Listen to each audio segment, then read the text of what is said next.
아무리 먹고 살기 힘든 시절이라지만 왜 이렇게 남의 것을 탐내는 사람이 많을까요? 떡 줄 사람은 생각도 없는데 김칫국부터 마신다더니 저희 신우가 딱 그 짝이네요. 남편과는 몇 년 전 아버지 회사에서 처음 만났습니다. 저희 아버지께서는 오래전부터 경기도에서 제법 규모 있는 포장업체를 운영하고 계세요. 직원 수도 제법 많지만 가끔 일거리가 밀릴 때면 아르바이트생 몇 명을 고용하기도 하시지요. 남편은 그렇게 고용된 아르바이트생들 중 한 사람이었고요. 반면에 저는 미국에서 유학을 마치고 돌아와 아버지로부터 일을 배우는 중이었습니다. 언젠가부터 눈에 띄게 건강이 안 좋아지신 아버지께서는 하루라도 빨리 사업을 저에게 물려주시고는 시골에 내려가서 지내고 싶다 하셨습니다. 물 맑고 공기 좋은 곳에서 어머니와 힐링하며 살고 싶으시다고요. 저도 그런 아버지의 소원을 들어드리고자 아버지 뜻에 따르기로 했네요. 사업을 물려받기 위해서는 아버지 사업체가 어떻게 움직이는지 처음부터 끝까지 다 알아야 했습니다. 그래서 작은 일 큰 일 가리지 않고 뭐든지 직접 부딪히며 배워야만 했고요. 그러다 보니 직원분들하고도 금세 얼굴을 익히게 되었고 아르바이트생들까지도 다 만나게 되었지요. 남편과도 그때 알게 되었습니다. 하지만 이후로 한동안 접점이 없었기에 그대로 잊고 지냈네요. 그러다 정말 우연히 마주친 남편이 제게 반가운 채 인사를 하더라고요. 그러면서 다른 회사에 정규직으로 취직을 했다며 그만둔다 했습니다. 그 소식을 들으니 잘됐다 싶으면서도 왜인지 서운한 생각이 들더라고요. 남편이 일을 워낙 잘해서 저희 회사 내에서도 정규직으로 채용을 한 해 만에 말이 나오던 찰나라 더 그랬던 것 같아요. 아무튼 잘됐다고 가서도 열심히 하시라고 축하를 했어요. 그런데 남편이 우물쭈물거리더니 저에게 혹시 연락처 좀 가르쳐 줄 수 있냐고 물어왔습니다. 생각지도 못한 그의 말에 약간 당황하긴 했지만 못 줄 것도 없다 싶어서 제 연락처를 가르쳐 주었어요. 이후로는 본격적으로 서로를 알아가게 되었고요. 남편이 말하기를 자기는 처음부터 저에게 관심이 많았는데 아무래도 사장님 딸이라는 것 때문에 다가가기가 어려웠답니다. 그래서인지 서로 다른 직장에서 일을 시작한 이후로 남편은 전과 달리 굉장히 적극적인 모습을 보여주었지요. 예상치 못한 남편의 모습이 당황스럽긴 했지만 싫지만은 않았습니다. 이후로 저희는 어느 다른 연인들과 다름없이 울고 웃으며 연애를 했고 자연스레 부부의 영까지 맺게 되었지요. 누군가 그러더군요. 결혼을 할 때는 상대의 좋은 점 10가지보다는 싫은 점 1가지를 내가 버틸 수 있겠는지 그걸 생각해야 된다고요. 남편의 프로포즈에 답하기 전 며칠 동안 곰곰이 남편에 대해서 내가 견디지 못할 게 뭐가 있을지 고민했지만 아무것도 떠올리지 못했습니다. 그 정도로 전 이 결혼에 확신을 가지고 있었어요. 저는 살면서 아이를 낳지 않겠다는 생각은 단 한 번도 해본 적이 없습니다. 부모님에게 받은 사랑을 내 아이에게도 돌려주는 것, 그게 당연하다고 생각했고 꼭 그렇게 하고 싶었어요. 남편과 저를 닮은 아들, 딸 하나씩을 낳아 엄마가 되는 기쁨을 꼭 누려보고 싶었달까요? 그래서 창피한 줄도 모르고 친구들에게도 나는 못해도 32살이 되기 전에 최소한 2명은 낳아 키울 거라고 떠들고 다녔지요. 그리고 제 입으로 말하기는 뭐하지만 어차피 아버지 회사를 물려받으면 대표가 전데 뭐가 겁나겠어요? 제가 임신을 했다고 출산을 한다고 누가 저를 자를 수나 있나요? 경력이라든가 금전적인 부분에 있어서는 전혀 문제될 것이 없는 상황이었습니다. 이런 이야기를 결혼 전에 했을 때는 그래 그러자고 대답하던 남편이었지만 막상 결혼식을 올리고 나니 입장을 바꾸더라고요. 처음에는 분명히 아이를 갖는데 동의해놓고 날이 갈수록 천천히 갖자, 시간은 많다 그러더니 나중에는 꼭 가져야겠냐, 급기야는 생뚱맞게 한다는 소리가 둘이서도 이렇게 재밌고 즐거운데 아이를 낳기 싫답니다. 아이가 생길까봐 무서워서 잠자리도 못하겠다 하더군요. 그러면서 한다는 말이 평생 지금처럼 둘이 유유자적하며 적당히 벌어서 적당히 쓰고 살면 좋겠답니다. 하지만 제 입장에선 가정을 이룬다는 건 남자와 여자가 만나 부부가 되고 둘 사이에 자식을 낳고 알콩달콩 사는 거라 생각했기에 둘이서 잘 먹고 잘 살자는 남편의 말이 곱게 들리지 않았지요. 그러자 남편은 또다시 자신의 지난 과거를 들먹였습니다. 결혼식을 며칠 앞두고 남편과 그동안 결혼 준비하면서 쌓였던 스트레스, 여기 전부 다 털고 가자며 술을 한잔했던 밤이었어요. 그날따라 많이 취했던 남편이 묻지도 않은 이야기를 술술 털어놓더군요. 그리고 그 이야기에는 충격적인 사실이 숨어 있었습니다. 암으로 오랫동안 고통받다 돌아가신 줄로만 알았던 어머님께선 사실 암으로 돌아가신 게 아니라 아버님 때문에 도망치셨답니다. 그리고 이 사실을 남편도 성인이 되고 나서야 알았다네요. 신우를 포함한 모든 사람이 어머님은 아파서 돌아가셨다 했는데 남편이 대학을 졸업하던 시기에 어머님께서 남편을 찾아오셨더랍니다. 남편을 찾기 위해 오랫동안 헤매이셨다던 어머님께서는 아버님의 욕설과 폭력을 도무지 견딜 수 없어서 신우와 남편을 두고 떠날 수밖에 없었다며 미안하다 하셨대요. 도망친 이후로 다행히 좋은 분과 만나 새로운 가정을 꾸리셨다면서 그래도 남편과 신우만 생각하면 미안하다고 몇 번을 사과하시더랍니다. 아이를 갖는 문제로 다툼이 반복되기 시작하자 남편은 마치 비장의 카드를 꺼내듯이 다시 한번 이 이야기를 꺼내놓았어요. 남편은 어떻게 엄마라는 사람이 자식 새끼를 버려놓고 도망을 가고 새살림을 차리냐면서 그럴 거면 애시당초 자식을 낳지 말았어야 한다고요. 그리고는 한다는 말이 자식 놓고 도망치는 어머니나 거지 같은 성질을 가진 아버지나 자기 눈엔 똑같다면서 자기는 자식을 낳기 싫다 했습니다. 사실 아버님께서는 지금도 뭐가 됐건 간에 그게 물건이건 사람이건 당신 뜻에 거스른다 싶으면 순식간에 욱하시고 화를 내십니다.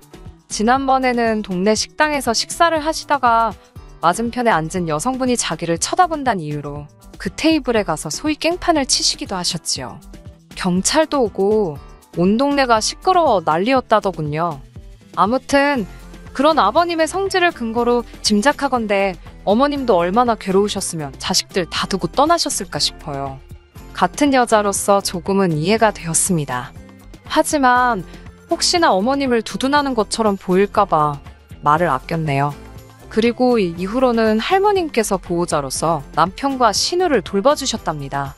그나마도 할머님이 돌아가신 이후로는 신우가 보호자 역할을 하게 되었다네요. 그래서인지 신우와 남편이 사이에는 단순한 남매지간의 우애를 뛰어넘어 애틋하고 끈끈한 무언가가 느껴졌습니다. 솔직히 신부인 제 입장에선 부담스러웠던 게 사실이에요. 하지만 두 사람의 우울한 사연을 알고 났을 땐 오히려 내가 더 잘해야겠구나, 바보같이 그런 생각을 했습니다. 신우 덕분에 내 남편이 어디 나쁜 길로 빠지지 않고 이렇게 훌륭하게 자랄 수 있었다는 고마운 마음이 컸으니까요. 하지만 사람 마음이라는 게 다 제 마음 같지는 않더군요. 신우는 한마디로 속다르고 겉다른 사람이었습니다. 그리고 남편의 여린 마음을 이용해 남편을 이리저리 조종하려 들었어요. 하긴 지금 생각해보면 이용한다고 이용당하고 있던 남편도 문제긴 하지만요. 한 번은 이런 일이 있었습니다. 결혼 후 처음 맞던 제 생일이었지요. 친정아버지께서 정말 비싼 명품백을 생일 선물로 사주셨어요. 하지만 처음에만 잠깐 들고 다녔지 솔직히 너무 비싸기도 하고 어디 딱히 메고 갈 만한 곳이 없어서 옷장 한 곳에 올려놓고 보관만 하고 있었습니다. 그런데 어느 날 저희 집에 놀러왔던 신우가 그 가방을 발견한 거죠. 원래도 신우가 그렇게 아무 때나 와서 여기저기 자기 마음대로 잘 열어보고 다녀요. 그러다 뭐 비싼 거 좋은 거 있으면 자기 달라고 억지 부리는 것도 다반사고요.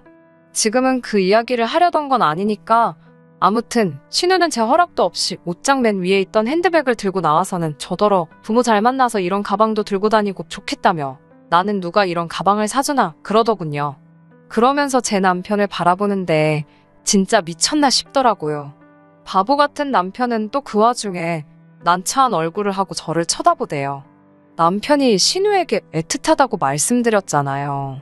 그래서인지 남편은 신우가 무슨 말만 하면 아주 저자세로 절절맵니다. 만약에 남편 반응이 자기가 원하던 반응하고 다르면 그때부터는 자기가 얼마나 희생을 해서 제 남편을 돌보고 키웠는지 별의별 이야기를 다 하면서 남편으로 하여금 죄책감을 느끼게 만들더라고요. 솔직히 남의 자식을 걷어다 먹여도 저 정도로 생색은 안 내겠다 싶을 정도로 우려먹습니다. 사골이었으면 진작에 맹물 맛이 났을 거예요. 사실 신우가 억지를 부려도 내 남편 키워준 값이다 생각하고 가격대가 너무 지나치지만 않으면 제가 사주는 경우가 다반사입니다. 그런데 이번만큼은 남편 2달치 월급이랑 비등비등한 가격이었는데 제정신인가 싶었습니다. 자기 남편 두고 왜 여기 와서 저러나 싶었지요. 결국 제가 나서서 신우에게 이 가방 살려면 이 사람 2달 동안 숨만 쉬고 돈 벌어야 된다고 뼈있는 농담으로 상황을 정리했네요. 그런 신우가 작년에 임신을 했습니다. 그동안 자기는 딩크라며 너희도 애 갖지 말라고 그러던 양반이 임신을 했다는데 실망은커녕 좋아 죽으려고 그러더라고요. 아무래도 노산이다 보니까 별 기대가 없었던 상황이었고 다른 사람들한테 이래저래 설명하기 귀찮으니까 그냥 딩크라고 했었나 보다 싶었어요. 사실 신우가 딩크 타령할 때마다 남편이 점점 더 아이를 안 갖는 쪽으로 확실히 마음을 정하는 것 같아서 조바심도 나고 신우가 믿고 원망스러웠는데 시조카가 태어나면 달라지지 않을까 싶어서 기대가 컸네요. 하지만 어찌된 일인지 아이를 키우는 신우는 전보다 더 강력하게 저희 부부더러 아이를 갖지 말라 했습니다. 도대체 이유가 뭐냐고 물으면 귀찮다는 말 말고는 그다지 그럴듯한 설명도 못하면서 말이에요. 도무지 이해할 수가 없었지요. 시조카임에도 불구하고 제 눈에도 너무 예쁘고 사랑스러운 아이를 키우면서 왜 우리한테는 애를 갖지 말라는 건지 그 이유를 알게 된 건 올해 봄에 있었던 사건 때문입니다. 올해 봄 아버지께서는 중대한 결심을 내리셨다며 저희 부부를 집으로 부르셨습니다. 직감적으로 사업 이야기를 하시려는 모양이다 싶었지요. 대표직을 물려받기 전에 둘 중 하나이라도 먼저 낳고 싶었는데 머릿속이 복잡했습니다. 역시나 제가 예상했던 대로 아버지께서는 회사 일에서 손을 떼시겠다며 저에게 한 달 후부터 본격적으로 수순을 밟아나가자 하셨습니다. 그런데 그 자리에서 남편이 갑자기 그래도 사업이라는 게 대표가 여자면 주변에서 깔보고 그럴 수도 있지 않겠냐며 자기를 바지 사장처럼 앉히시고 실질적인 일은 제가 하게 하는 게 어떻겠냐입니다. 한 번도 저와 그런 이야기를 상의한 적도 없는데 바지 사장이건 뭐건 자기한테 대표라는 타이틀을 달라니 남편의 어이없는 자기 PR에 정말 깜짝 놀랐네요. 저희 아버지께선 당신 사위가 야심가인 줄은 꿈에도 몰랐다며 너털웃음을 보이셨지만 이내 거절하셨습니다. 이 사업은 당신 딸 거니까 설령 제가 남편을 바지 사장에 앉히더라도 제가 판단할 일이지 아버지는 개입하지 않으실 거라고요. 남편은 뭐라고 한마디라도 더 하고 싶은 눈치였지만 결국 아버지의 말씀에 반박하지 못하더군요. 그날 집으로 돌아와 남편에게 왜 그런 이야기를 했냐고 물으니 남편이 쭈뼛거리면서 신우가 한번 물어보라 했답니다. 황당하더라고요. 물어보랜다고 물어보는 남편이나 신우는 자기가 뭔데 그런 걸 물어보라고 하나. 찜찜했지만 따지고 들자니 남편이 그러지 말라고 하도 애걸복걸을 해서 눌러 참고 있었습니다. 그리고 얼마 지나지 않아 신우 딸의 돌이었어요. 그래도 제가 외숙모인데 금반지 하나로 달랑 끝내기 뭐해서 금반지하고 백화점 명품 매장에 들려 요새 인기라는 여자 아이용 원피스도 한 벌 샀습니다. 그렇게 돌잔치에 도착했는데 신우가 제 손에 들린 쇼핑백을 보더니 뭐 이런 비싼 걸 사왔냐면서 저더러 돈 좀 아껴 쓰랍니다. 저는 처음에 미안해서 하는 말인 줄 알았어요. 그런데 옆에 있던 신우 남편이란 작자가 헛소리를 짓거리더군요. 이거 우리 딸이 산 거나 마찬가지랍니다. 제가 무슨 말이냐고 하니까 처남이랑 처남댁이랑은 애 안 갖기로 한 거 아니냐며 그럼 처남 죽고 처남댁도 죽으면 그 재산은 다 우리 딸이 받을 거 아니냐고 그러니까 이건 우리 딸이 미리 땡겨서 쇼핑했다 뭐 그런 뜻이랍니다. 얼마나 어이가 없던지 돌잔치 축하해주러 갔다가 뒤통수 한 대 시게 얻어맞은 것 마냥 얼얼하던데요. 제가 순간 표정 관리를 못했는지 신우가 수습을 한답시고 농담이라며 다른 이야기를 꺼내는데 말이라는 게 주워 담을 수 없는 거잖아요. 너무 찜찜하고 기분이 나빠서 남편도 남겨놓고 먼저 집으로 왔습니다.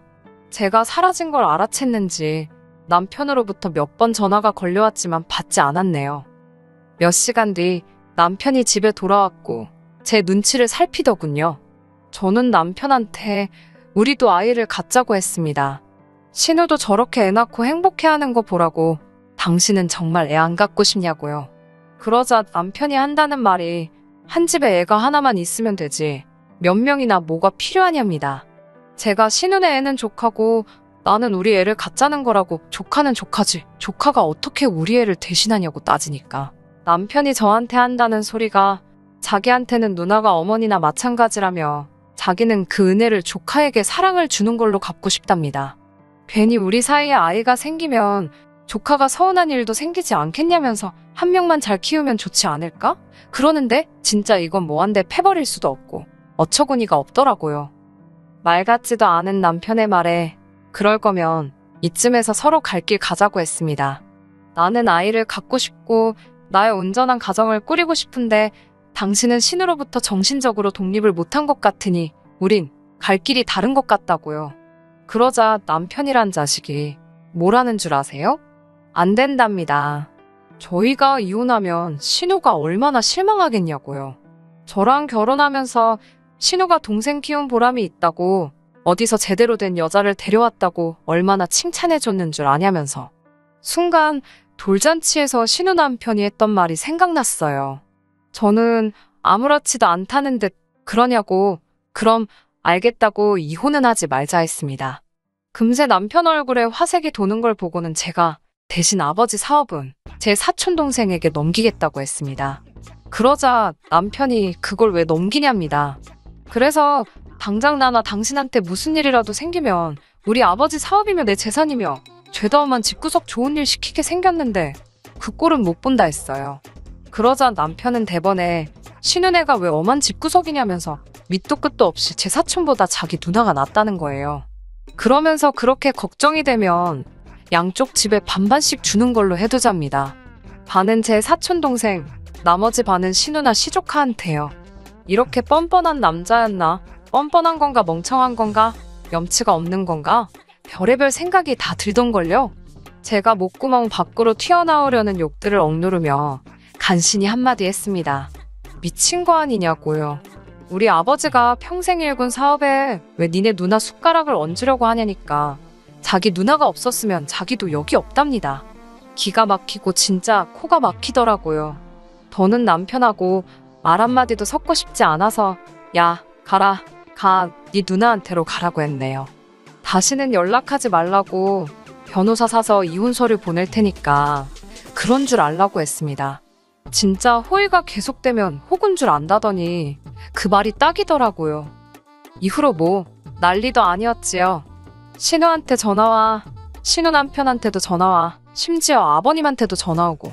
남편은 저희 친정 앞으로 찾아오다가 저희 아버지랑 마주치는 바람에 진짜 뒤지게 얻어맞을 뻔한 거 뒤따라오던 경비 아저씨 덕분에 살았다 하더군요. 사연 많고 가진 거 없는 남자여도 내가 지 사랑하고 지가 나 사랑하면 그것만으로 충분했는데 왜 나를 통해서 효도를 하려고 한 건지 생각할수록 열불이 납니다. 남편에게는 제가 유일한 동아줄이었는데 말이에요. 동아줄 잡고 잘 올라갈 생각이나 하지 원래 욕심이 크면 화를 부르는 법 아니겠어요? 이후로 남편의 소식은 모릅니다. 신우한테 뒤지게 욕이나 먹었겠지요. 그 나이 먹고 누나한테 왜 찍소리도 못하고 사는지 평생 지 누나랑 조카나 뒷바라지 하게 생겼네요. 꼴 좋다 멍청아. 끝까지 들어주셔서 감사합니다. 오늘의 사연은 여기까지입니다. 구독과 좋아요, 알람 설정 부탁드리고 더 좋은 사연으로 다시 찾아뵙겠습니다. 감사합니다. 신바람 사연 아파트 오늘의 사연 시작하겠습니다. 안녕하세요. 결혼한 지 3년이 조금 넘은 30대 초반의 여성입니다. 나이만 많지 속은 밴댕이 소갈딱지인 남편하고 갈라섰습니다. 이 갑갑한 마음을 누구한테라도 털어놓고 싶은데 그러자니 제 얼굴에 침 뱉는 것 같아서 이렇게 익명의 힘을 빌려 사연을 적게 되었네요. 남편과 저는 8살 차이로 둘 다 평범한 직장인입니다. 저에게는 첫 직장이었던 이전 근무지에서 남편을 처음 만났어요. 지금은 제가 이직을 해서 서로 다른 회사에 다니고 있고요. 회사 규모가 작다 보니 같은 팀이 아니어도 남편과 마주칠 일이 많았습니다. 신입이기도 했고 워낙에 남자 직원이 많은 회사라 행동 하나하나가 신경 쓰이고 조심스러웠어요. 그런 와중에 저보다 나이도 한참 많은 남편이 속된 말로 들이대니 어색하고 불편하더군요. 그래서 일부러 거리를 두고 지냈습니다. 하지만 제가 그러던지 말던지 남편은 저에게 첫눈에 반했다며 1년 가까이 정말 끈질기게 들이대더라고요. 그리고 또 왜 그런 말 있잖아요. 여자는 자기가 좋아하는 남자보다 자기를 좋아해주는 남자를 만나야 행복하다고요. 꼭 그 말 때문은 아니지만 얼마나 내가 좋으면 저럴까. 그런 생각도 들고 정신 차려보니 연인 사이가 되어 있더라고요. 이렇게 말해봤자 제가 제 입으로 저는 바보입니다 하는 거나 다름없지만 주변 사람들의 분위기도 한몫했어요. 주변에서들 자꾸 부추기고 소위 밀어준다고 하나요? 그렇다 보니 자연스레 저에게 다가오는 사람도 없고 어쩌다 회사 밖에서 소개팅한 이야기라도 들려오면 절 다시 봤다며 눈치 주는 사람들도 있었고 그럴 때면 내가 이상한 사람인가 싶을 정도였네요. 근데 웃긴 건 뭔 줄 아세요? 아이러니하게도 그럴 때마다 저를 대변해주고 감싸주던 게 제 남편입니다. 저를 죽어라 쫓아다니던 사람이 저를 지켜주더라고요. 지금 생각해보면 자기들끼리 짜고 그랬나 싶기도 합니다. 제가 누구 때문에 그 수모를 겪었는데 정작 자기가 백마탄 왕자마냥 행세를 한 거잖아요. 아무튼 그렇게 사귀게 되고 반년이 지나갈 무렵 아는 선배의 소개로 원래 다니던 회사와는 비교하기도 민망한 훨씬 괜찮은 환경의 회사로 이직할 기회가 생겼습니다. 선배 추천으로 서류 지원은 건너뛰고 온라인으로 면접이 이루어졌지요. 여담이지만 면접을 오전 11시에 봤었는데 오후 4시에 전화가 걸려왔습니다. 연봉은 대략 얼마나 예상하고 있냐고 묻더라고요. 저는 미친 척 8천을 불러봤습니다. 그러자 상대 쪽에서 맞춰주겠다며 계약하자고 하더군요. 참고로 제가 받던 연봉이 5천 조금 넘었었는데 회사 대 회사로 비교하면 파격적인 대우였지요. 그 소식을 듣게 된 남편은 저더러 너무 돈만 쫓아도 좋을 게 없다면서 한 직장에서 10년 정도는 근무를 해야 뭐가 됐든 제대로 배울 수 있지 않겠냐며 저를 붙잡아 두려고 했습니다. 하지만 제 생각은 달랐어요. 공부를 열심히 한 학생은 장학금으로 그 노력을 보상받는 거고 일을 열심히 하는 직장인은 높은 연봉으로 인정받는 거 아닌가요? 아무튼 남편의 잔소리에도 불구하고 결국 제 뜻대로 이직을 했네요. 솔직히 사내 커플이라는 것만으로도 매사 불편하기도 했고 앞으로 승진 가능성에서 여러모로 불리할 것 같았고 아무튼 이직은 여러모로 저에겐 후회 없는 선택이었습니다. 이후로 남편은 걸핏하면 결혼하자는 소리를 해대기 시작했어요. 사실 연애 시작할 때부터 분명히 남편에게 저는 32이나 33쯤 되면 결혼하고 싶다고 몇 번을 이야기했거든요. 그렇기에 남편이 제 뜻을 확실히 이해하고 있을 거라 생각했는데 남편이 한다는 소리가 어차피 결혼할 사이인데 못하러 시간을 끄냐입니다. 순리대로 하자대요. 본인이 나이가 있으니까 이세다 뭐다 생각하면 빨리 안정적인 가정을 꾸리고 싶을 수도 있겠다 싶었어요. 그렇게 양가 어른들께 인사를 드리고 결혼을 약속하게 되었습니다. 결혼 이야기가 오가니 자연스레 서로 가진 게 얼마이고 얼마나 지원받을 수 있을지 등 현실적인 이야기가 오가기 시작했어요. 제가 남편과 같은 회사를 잠깐 다니긴 했지만 남편의 연봉이라던가 그런 자세한 정보는 솔직히 모르고 있었습니다. 다만 데이트를 할 때면 제가 내겠다고 해도 굳이 자기가 내겠다며 우겨대는 걸 보고 여유가 좀 있나? 그런 생각을 했던 건 사실이에요. 그렇다고 해서 저희가 분위기 좋은 곳만 골라다니며 비싼 데이트를 했던 건 아니지만요. 남편의 연봉은 약간 빠지는 7천이었고 모아둔 돈은 9천 정도 있다고 했습니다. 시댁에서도 1억을 보태주신다 했고요. 반면 저는 남편보다 8살이나 어렸고 그만큼 직장생활 시작도 느렸기에 제가 모아둔 돈은 5천 남짓이었습니다. 그리고 친정에서 8천을 보태주시겠다 하더라고요. 남편이 이에 대해 불만이 있었다는 건 결혼 준비를 하는 동안에는 조금도 눈치채지 못했었습니다. 늘 괜찮다는 소리를 입에 달고 다니던 사람이거든요. 대신 한 가지만 부탁한다면서 자기 부모님께 살갑게 대해달랍니다. 딸이 없으신 분들이니까 저만 잘하면 간이고 쓸개고 빼어주실 거라면서요. 덧붙이기를 1억이나 해주는 시댁이 흔하지 않다면서요.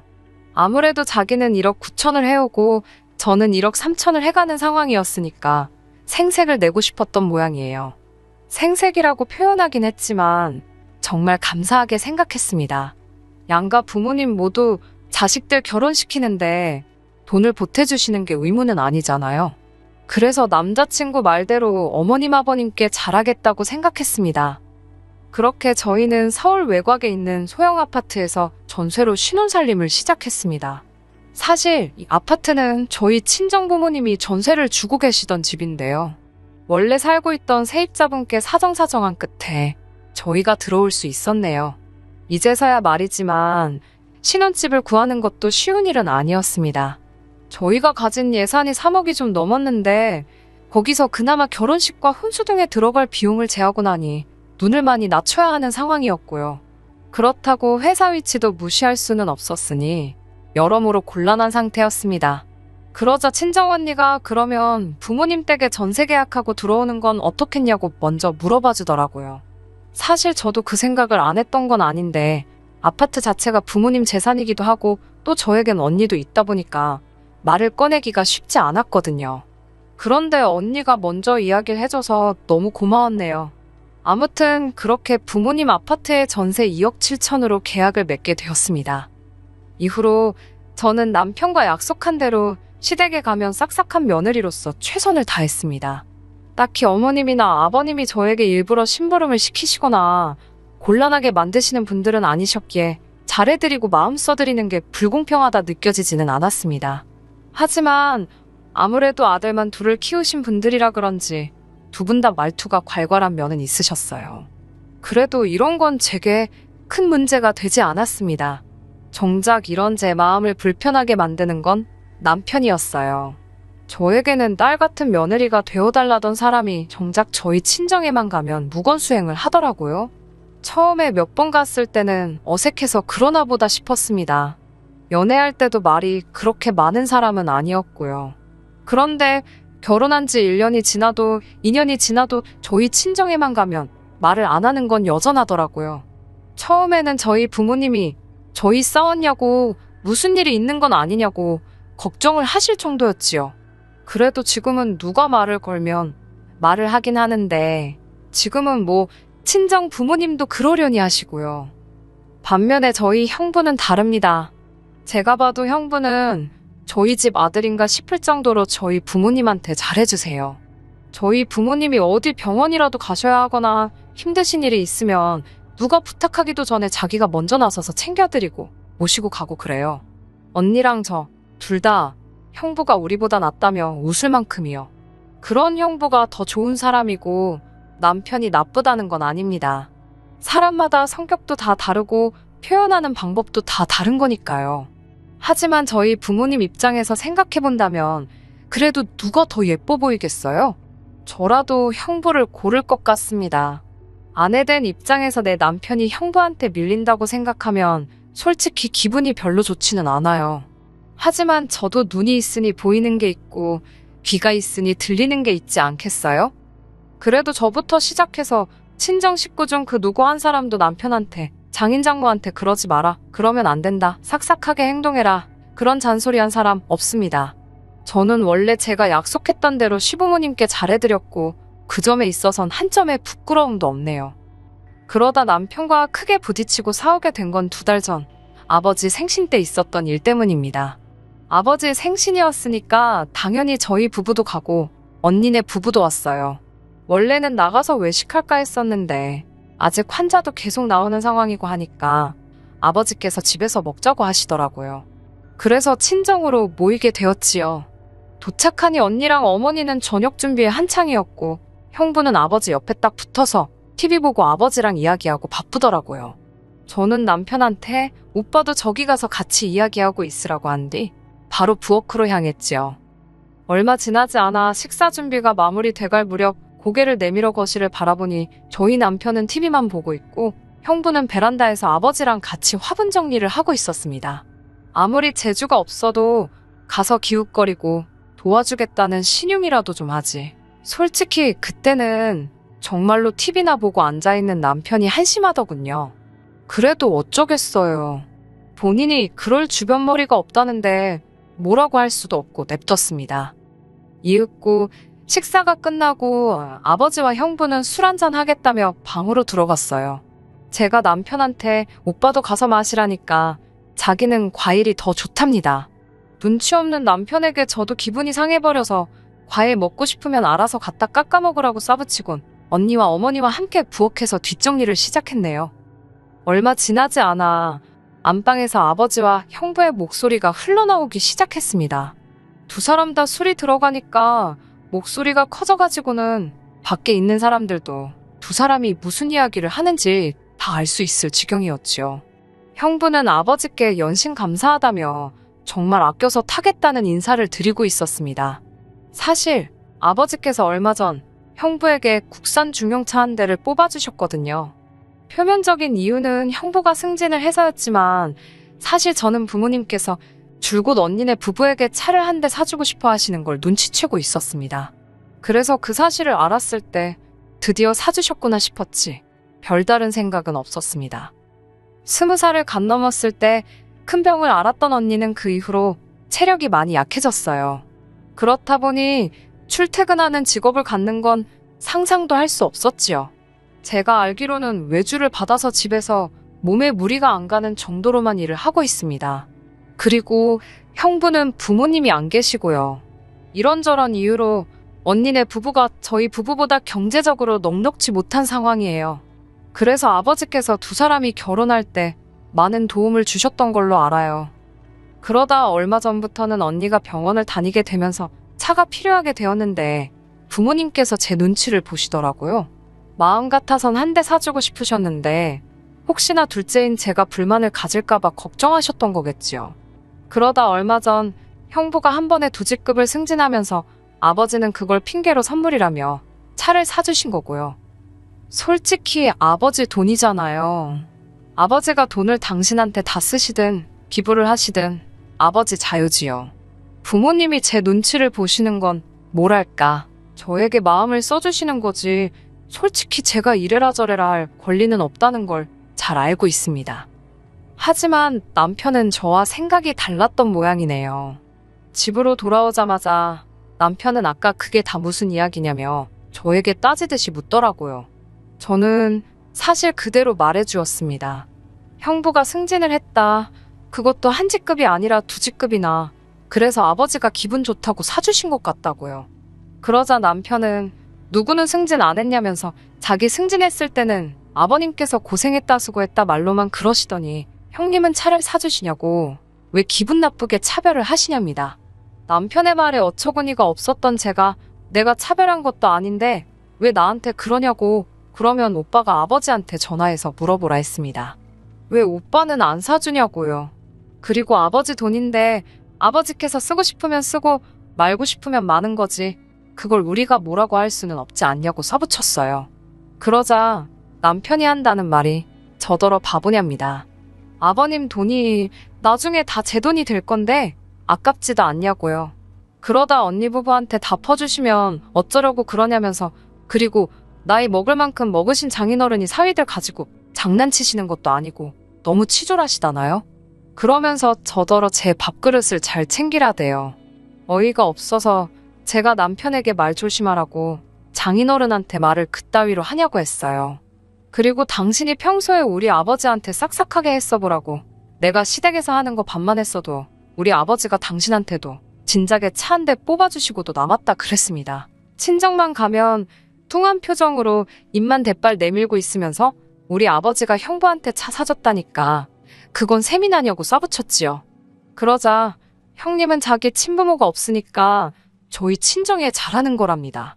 그러면서 알랑방구나 끼는 형님보다 묵묵히 열심히 사는 자기가 훨씬 낫지 않냐는 억지를 쓰더군요. 덧붙여 한다는 소리는 더 가관이었습니다. 자기는 결혼할 때 2억이나 가지고 왔다고 으스대는 거예요. 어이가 없어서 솔직히 남편이 저보다 8살이나 많으니까 당연히 저보다 모아둔 돈도 많은 게 정상 아닌가요? 제가 너무 화가 나서 나보다 8살이나 많으니 당연한 거 아니냐고 그리고 똑바로 말하라고 2억이 아니라 1억 9천이라고 따지고 들었어요. 무엇보다도 화가 났던 건 저는 뭐 몸만 시집 갔나요? 저도 1억 3천 해갔습니다. 그리고 이런 말 제 입으로 하는 건 정말 싫지만 연봉도 제가 많고 지금 사는 집도 친정부모님 소유고 진짜 눈에 뵈는 게 없다는 게 이런 기분인가 싶었습니다. 열받아서 남편에게 쉴 틈도 안 주고 다다다다 미친 듯이 사부쳤어요. 그날 밤 생각할수록 너무 정이 떨어지더군요. 나이값도 못하는 저런 인간하고 더는 못 살겠다 싶었지요. 진짜 갈라서 말어 그러고 있는데 아버지한테 전화가 걸려왔습니다. 세상에, 남편이 기어이 저희 아버지한테 문자를 보냈더랍니다. 자기가 형님보다 못한 게 뭐냐면서 형님은 돈이 없어서 몸으로 때우는 효도를 하는 거고 자기는 2억, 그놈의 2억 타령을 또 했더라고요. 아무튼 2억이나 들고 왔고 지금 연봉도 얼마고 어쩌고 저쩌고. 아버지께서는 저희 남편이 그 정도로 마음이 상한 줄 모르셨다며 저희한테도 차 한 대 사줄 테니까 남편 마음을 잘 달래주랍니다. 하지만 저는 그 이야기를 들은 순간 이혼에 대한 확신을 갖게 되었네요. 퇴근하고 돌아온 남편이 제 눈치를 보면서 혹시 장인어른이 무슨 말씀 안 하시더냐고 묻길래 제가 준비했던 말들을 속사포처럼 쏟아냈습니다. 그놈의 1억 9천 지긋지긋하다고 그거 뭐 우리 아버지한테 빌려드린 돈이냐고 뭐만 하면 그놈의 1억 9천 그까짓 돈으로 집도 못 구해서 결국 우리 친정부모님이 도와주셨는데 그래도 1억 9천 소리가 나오더냐고요. 진짜 찌질해서 못 봐주겠다고 이혼하자 했습니다. 그제서야 남편은 아니 왜 이혼 이야기가 나오냐면서 아버님 재산의 반은 어차피 제 건데 벌써부터 형님 차 사주고 처형 용돈 주시고 그러면 곤란하답니다. 미친, 어이가 없어서 욕이 다 나오더라고요. 지 말대로 그게 내 거면 곤란해도 내가 곤란하지. 지가 왜 난리냐고요. 어이없어서 제가 막 웃으면서 그래 내 거지. 그게 네 거냐고. 왜 네가 나서서 난리냐고 그랬어요. 그러자 한다는 말이 부부 재산은 공동재산인 거 모르냐길래 부부일 때 말이지. 근데 나는 너랑 이혼할 거라고 그랬습니다. 이후로는 뭐 말해 뭐 하나요. 한마디로 진흙탕 싸움이었지요. 나중에는 이 망할 인간이 한다는 소리가 막말로 장인장모가 당장 내일이라도 죽을지 어쩔지 누가 아냐면서 그리고는 까봤는데 재산이 이미 다 처형내로 넘어가 있으면 저만 X되는 거랍니다. 그러면서 이 하늘 아래 제 생각해주는 건 지밖에 없다네요. 진짜 또라이 아닌가요? 결국 양가 어른들까지 상황을 다 알게 되셨고 이혼하게 되었습니다.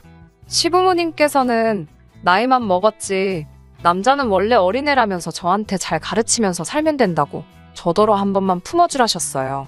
그 이야기를 전해들은 친정부모님께서는 그 집구석은 딸 자식이 없으니까 그런 소리를 잘도 한다면서 결국 양가 어른들 싸움으로 번졌거든요. 진짜 사람이 나이만 먹는다고 어른이 되는 건 아닌가 봅니다. 지금도 생각할수록 진저리가 나고 욕만 나오네요. 염치도 없고 찌질한 인간 같으니라고. 더 웃긴 건 지금도 연락이 온다는 겁니다. 사람 진심을 왜 이렇게 몰라주냐고요. 계속 무시하면 지도 언젠간 지풀에 지쳐서 떨어져 나가겠죠 뭐. 끝까지 들어주셔서 감사합니다. 오늘의 사연은 여기까지입니다. 구독과 좋아요, 알람 설정 부탁드리고 더 좋은 사연으로 다시 찾아뵙겠습니다. 감사합니다.